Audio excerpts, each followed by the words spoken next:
the more, let's say, we continue without doing much, it's going to be much more difficult to reach ambitious climate targets. And for sure, SRM may be in the future a possibility. We're trying to avoid that as of today, but eventually this is not going to be possible. And that's why it's so important. Even if our models are not choosing that as a solution yet, it's important to study that issue.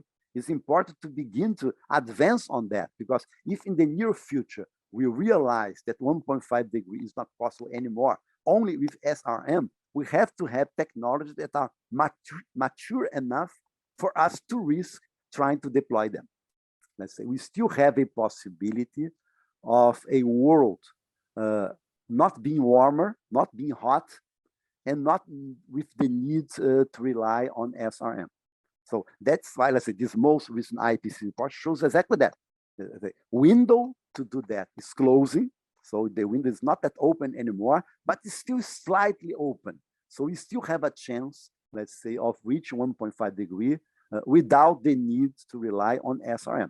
But the window is closing, and let's say, eventually in the near future, we're going to need to weigh these different risks. What's better here? Let's say, to go to a technology that's not technology proved yet, is not fully tested yet, or we may decide not to go to that route and try to explore the risk of living in a much warmer world.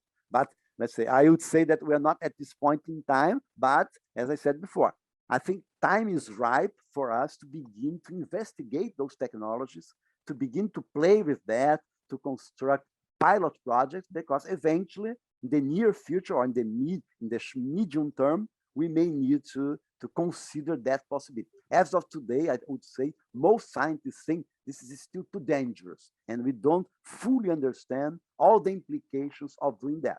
But we have to begin to study that possibility as well.